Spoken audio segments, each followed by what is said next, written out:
This week on Lunchbox Envy, it wards off not just mosquitoes and vampires, but also Ringo Starr, who is allergic to it. It was used to embalm the dead in ancient Egypt. And it was used as an antiseptic in the First World War. This week, we're sniffing around garlic.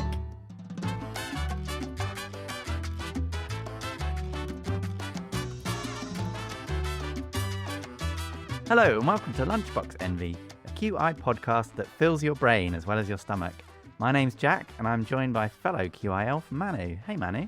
Hey Jack. Yes, we both write for the TV show QI, digging up obscure facts and trivia on every topic imaginable. That's right, and also with us is Rosie McKean, who is a professional chef, food writer, a food stylist and all-round gastronomic expert. Hey Rosie, how you doing? Hello everybody, it's garlicky good to be here. I was really trying for a garlic pun and I was like, it's not coming. There's no words that sound like garlic. So, we've each got our lunchboxes in front of us, and we're going to take it in turns to reveal which unusual and interesting garlicky dish we've brought for lunch. But before we dig in, let's talk a little bit about garlic. Is it one of the most pervasive flavours in cooking? I feel like it might be, because it's kind of in every culture, in multiple dishes, like bread, butter, rice, chutney, curries, pasta dishes. I even found out recently that you can get garlic ice cream. No way. So technically you could have it for every single course. Oh my God. Which I would love. Who do we think produces, so makes the most garlic? Are you looking for a nation here or a person? Because Oh, if I'm looking for who we're eats gonna- the most garlic. Nation. Okay. Oh Oh my God, let's do Yeah, let's do do a a quiz. sweepstake quiz. Let's do a quiz. Well, why is money involved? I'm gonna say Spain. Okay. I think just sheer scale, it's got to be China. Mm-hmm. Ah, damn it. Okay. I forgot about scale. Yeah. Jack is bang on. God damn it. 76% of the world's Oh, supply that's of quite garlic. a lot. That might be more than all other countries combined then. I mean, that is by definition more than all other countries It's combined. fair. Okay, let's crack on then.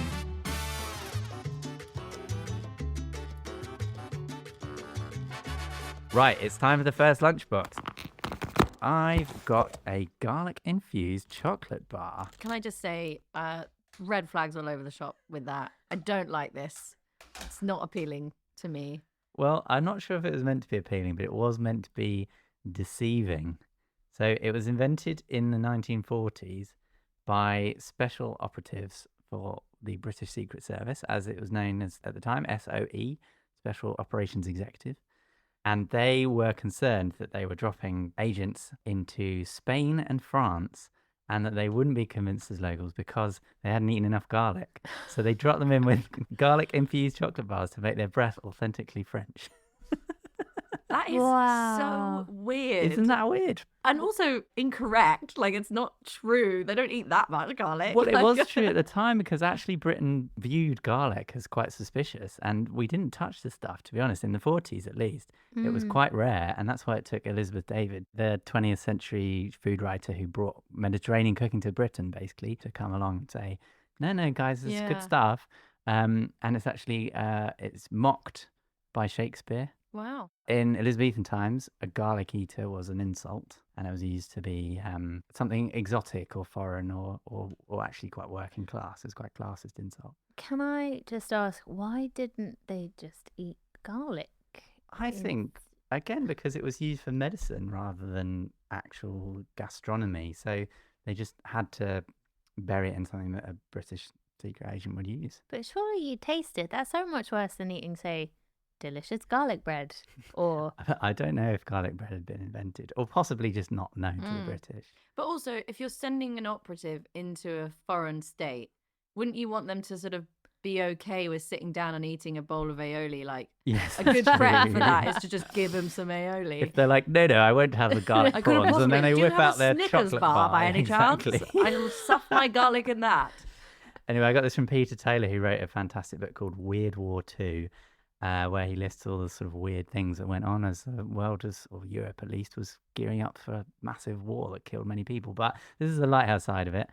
And I also, having Googled chocolate and garlic, there is one recipe online for chocolate-coated garlic. And they say you can use raw, but it's much better to use fermented. And they swear that all of their family members enjoyed it. Anyway, Shall we try it? No. Yeah. Manu, we've got to prove that But this is I'm bad. just okay. What does? I haven't actually got the 1940s. It's not 80 years old, okay? Thank God. I've made my own. So I bought some chocolate and I melted it and chopped some garlic and mixed it all in. So it Oh does my God, whiff. that's so much worse than I thought it was going to be. Oh, that's Ugh. bad. There's two flavors I love so much and hate together They just so don't much. work, do they? Yeah. I'm going to go for I it. mean, I think it's Oh. not as bad as I thought it was going to be. Dark chocolate is the only acceptable chocolate for this, I think, because it is savory enough Mhm. and toasty enough. I still can't believe that this is what they landed on as how to get people to eat garlic before they went to the war. Surprising, isn't it? It's just so weird to us right now to imagine that Britain was so skeptical of garlic. It was used as medicine, so people, again, like the same with olive oil. My dad said his mum could only get olive oil in the pharmacy because it was used for clearing your ears out. No. So Roman naturalist Pliny the Elder, who was around about 2,000 years ago, in his 37-volume Natural History, a series of books meant to gather all the knowledge in the known world, listed garlic as specific for 61 different afflictions, among them scorpion bites, tapeworms, and epilepsy, and also an aphrodisiac, which I think seems Mhm. kind of counterintuitive because It's so stinky. it's so stinky. Yeah. But is it Do stinky? you not if you've think, both though, had that it? if both of you have eaten garlic, kind of cancels itself out? Not to be getting down to some very rude things, but but if I am kissing someone who has garlicky breath and I also have garlicky breath, I either don't worry about it or I can't even really tell because my own breath is overpowering theirs. Well, that's It's habituation. yeah. It's If like you're exposed to a stimulus for long nose enough, yeah. blindness over time. I Ah. think that's what it's called when you get used to a certain smell. Say if everyone's eating loads of garlic, or you're in a room. Say Lush is another one. Oh. Really? And you're in like a really smelly soap shop, and you're like, "How do you work here? My brain hurts standing next to this thing." And they're like, "We can't smell anything." I mean, garlic is like Alison is great for you, like physically. So it makes sense that it would be in the whole medicinal foods and aphrodisiacs because it's like an antioxidant, antibacterial. I think the kind of person that would eat that much garlic would probably be healthier and like more fecund. And what is that? Wow. Great use of fecund. Fantastic. Yeah, it's also an Indian Asian medicine and philosophy. It's like a hot food, heat generating energy, like sexual whatever at certain times of your life. It's like, oh, it's okay to eat these foods, but apparently when you're a bit older, it's like you shouldn't be eating the it's a sexy young foods person anymore. No food. garlic for you. Oh, poor old people. They always get such a rough deal. Roman soldiers were fed so much garlic in order to keep them strong and healthy that the phrase "may you not eat garlic" meant "may you not be called up to the army." What a nice Wow. phrase. Well, obviously in the original Latin. Go I'm on not then. going to try and replicate. So mess hall Roman chefs were roasting up mice and guinea pigs and stuff with so much garlic that they were literally stinking. So you could You probably could smell them coming. smell them coming, yeah. Well, I read that ninjas didn't eat garlic at all when they knew they were going to be, ninjaing. Sneaking up on people, that's so clever. Yes, because they didn't want to sneak up on people and then be able to smell them on the wind. I wonder what foods are completely odorless and exciting because now I'm thinking about it, most of my favorite foods are quite smelly. I'd make a terrible ninja. I did read that scientists discovered that the best way to get rid of garlic breath, the thing that worked best was apple slices, but not just any apple slices that have been browned. Because the thing that makes them brown, they suddenly release a chemical that is quite good at neutralizing allicin. That's so interesting. So if you can see it coming, if you're going to be prepared, you should chop up an apple 20 minutes before you eat garlic. That's perfect on that sexy date night. Yeah. Between garlic courses and Yeah. coitus, Uh-huh. just have a plate of brown apple ready to go. Oh, Coitus and fecunds. What a day. My bingo card's being filled quite quickly here. just to add to the sexy garlic dinner foods, apparently if you drink milk before you eat garlic, it's supposed to help neutralize the garlic breath smell. Okay. So you drink your pint of milk, then you chop up your brown apple, then you eat your garlic. Right. Sorted. By that stage, the fizz has gone out of your romantic encounter. It's fermented.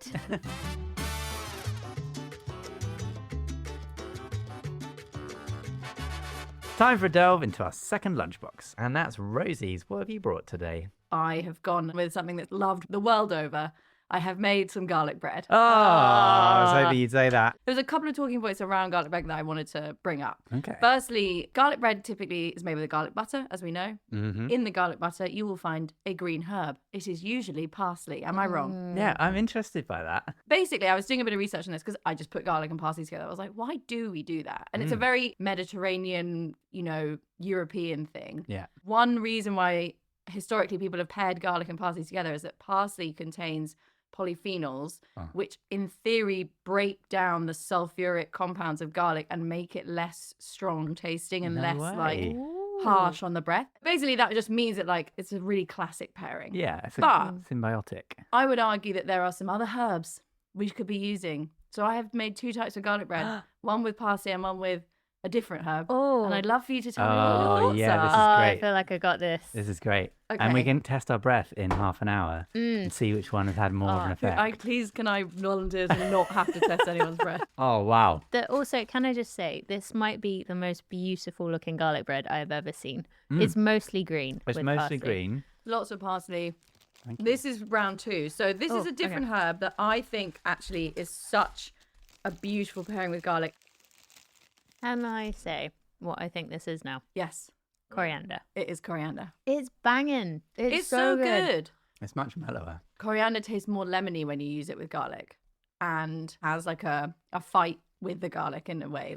It's ready. It's A marriage, I would Yeah, say. a marriage. Sometimes involves fighting. Which one did you prefer? The coriander or the parsley? Hands down parsley.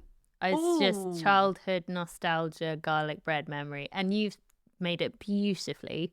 I did prefer the parsley one because it tasted more garlicky. But you're right, the coriander adds a sort of lemony flavour. Yeah. I think perhaps a coriander garlic butter is better on the correct bread. Oh, yes. For example, a naan, where you expect to find it, right? Whereas the parsley, I actually think it offers nothing other than green. Yeah, It does let the garlic sing its song, exactly. as it were. One of the things I've pondered throughout my life is they'll see, add 2 cloves of garlic in the recipe, and they'll add 6. And it's partly because they're garlicophiles, me. right? Yeah. But is there any other ingredient that you can get away with that? Or do you think they're not getting away with that? Do you think they just love the taste of garlic and they're just overpowering all I think they aren't getting away with it. We're recipe writers. We aren't writing a recipe for no good reason. You've done your research. It's perfect with that amount of garlic, and thank you very much. I think you're right. I actually remember there was a story on Weakest Link. One of the contestants said that they made pasta for the first time and they never followed a recipe and they mistook cloves for bulbs. So they put 4 bulbs of garlic in their pasta and it was inedible. It was my so God. funny. I remember that forever. That would have taken forever to peel and chop. Imagine, yeah. Interesting, I read the other day you can now buy single clove garlic. So the whole bulb is just one big clove. Yeah. But then I would argue that that's not quite answering a problem, solving a problem, if you know what I mean. exactly. Because if those cloves are really big, then it's really equivalent to 2 to 3 cloves. I've seen them in the wild. Have you? Wait, in like the a wilds whole... of Borough Market. And they are, I don't think, equivalent to just 1 clove of garlic. It's at No. least 2 to 3. So there's sort of a middle ground. They're Yeah, smaller I than a think bulb, but For bigger than a me, clove. I'm suspicious. I'm much more interested in the garlic, the newly invented What? Oh. hybrid vegetable by a chef in America whose name is escaping me now. Oh, I know. It was Dan Barber at Blue Hill Stone Barns, the very famous, very elitist restaurant in America. He has a farm where he grows all of his own veg and, it's all very bucolic and whatever. But he's developed this garlic, managed to crossbreed garlic and leeks. And obviously they're the same family. They're both alliums. Yeah. So I'm sure it wasn't that hard. They put them in a room together. They talk to each other. Oh. Turn on the Barry White. Turn on the Barry White. Seconds later, it was done. And is it a leak on the top and a garlic I on was the going bottom? to say, what does it look Leak like? on the top. I don't know why that made me want to sing that, but I think it looks like a sort of thin leek, a bit like a 3-cornered leek. But yeah, I guess that to me feels like a more interesting and cool thing than just 1 clove of woody, gross garlic. I agree. It's a cool name to start with. It is Yeah. a great pun. Very well done. I'm impressed. He's fathered the garlic. He's fathered the garlic and he gets to take that to his grave. And I think that's quite cool. Do you have a tried and tested best way to peel garlic without wanting to kill someone afterwards? So I use my knife to slice off the dry foot, at the same time slightly move the clove of garlic. So that bottom piece of skin closest to the board comes off with the foot. Yeah, so you've opened it. So then you can just peel the rest of it off.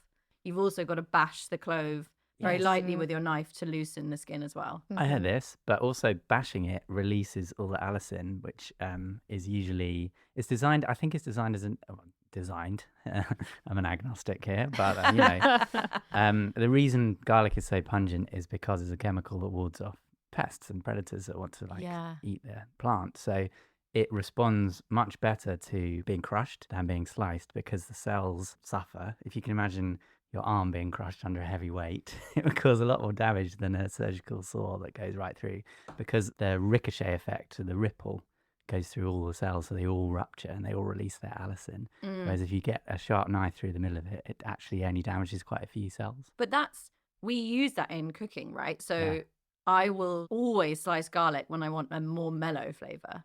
And I will always bash it, make it a paste with it, with salt or whatever, when I want it to be really strong or grating, like with a microplane. I really hate, I mean, like, sorry, who invented a fucking garlic crusher? That is a dumb as oh my so God. happy you We've brought talked this so up. much about garlic crushers. They are so stupid. It's so much wasted. So fiddly. In that wasted. tiny, and it's impossible to clean. So, yeah, and it's hard to absolutely. use. 100%. Yeah. Elizabeth David actually complained about this in the 50s. She was like, the English use of a garlic crusher is so silly. It takes mere seconds to bash it with a knife. Yeah, when my husband uses like a lemon squeezer, kind of like similar to a garlic crusher but bigger. Oh, yeah. I'm I've always got like, one are of you all right? Feeling a bit tired, were you? Just simply couldn't do it by hand. Like, why are you using that? What a waste of a those. How machine. emasculating. But actually, I did then use it the other day to make some cocktails, and I will say it did It's help. so much better. Yeah. But anyway, back to garlic crushers, waste of time. Yeah. Use a microplane. That's my favourite. Can you explain what a microplane is? A microplane is a fine handheld grater. So not like a box grater, which you'd grate a block of cheddar on. It's a handheld thing. It's probably what you'd grate nutmeg or stuff like that. And you can buy them in varying different thicknesses or blade sharpnesses. I love them. Not Spawn. Others are available. Another great microplane. We are, again, not sponsored by Microplane. You can get them for your feet. What? Like literal they use branded. Yeah. In the Oh my pedicurists. God. Yeah, Really? it's mad, but they're like Yeah. specifically, but it looks exactly the same as a garlic grater. Do you know the story of Microplane? Because they used to make printers. So they're a laser cutting company. And they would make these printer parts with their lasers out of the metal. And then people were always coming back from the machines with like heavily bleeding fingers. So they like used up all their plaster budget for the year. No. And then they're like, these are really sharp, but like they don't need to be sharp, but they're coming out sharp because of the tools we use to make them. So then they just pivoted. They were like, maybe we could grate cheese with them. And then they've made way more money making cheese graters than they have Yeah. making printer parts. Oh, that's a good story, you know. It is good. I enjoyed it. Thank you. Sorry, that can sounded come really again. insincere. That did sound I am really being insincere. I'm being sincere. Wow, thanks, Rosie. It's a pleasure to have you. So I found out the other day that you can actually use garlic as glue. Like Wow. it's No that way. sticky. Yeah, when you break it down and you like release the allicin, it is really, really clingy. And yeah, you can repair broken glass or broken porcelain with just the No garlic way. allicin. Doesn't that make Pretty it stink though? You wouldn't want your Probably. pint glass. Yeah, made is of it garlic. heat proof after that? Yeah, You know true. what? Probably not. But for We're a picking it bit, apart, Manny. well, it's already broken. So. Yeah. Yeah.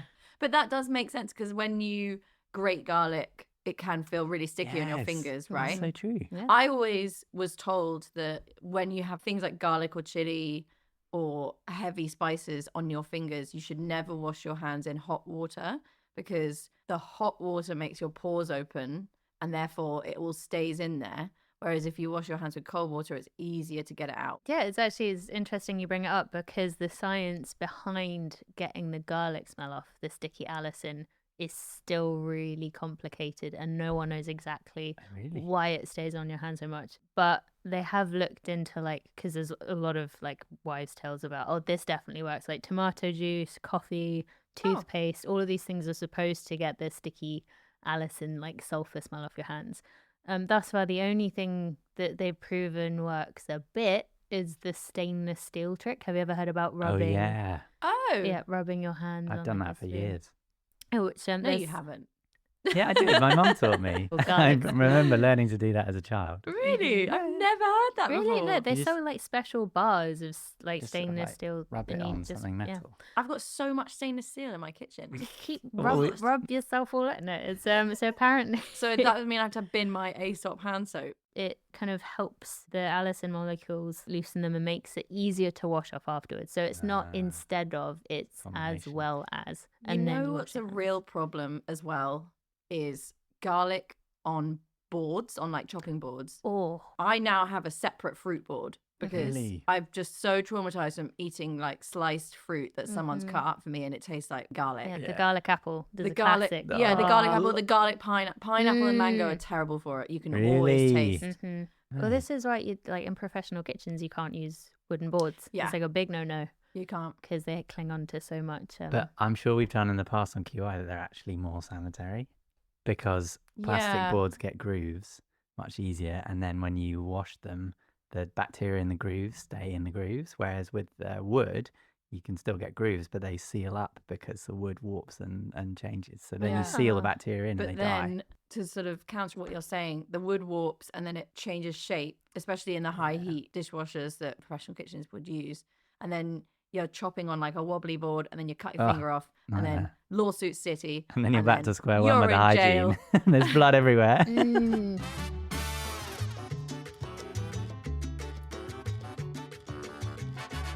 So, on to our final lunchbox, and that's Manny's. What have you brought for us, Manny? In my lunchbox today is some garlic clove skins.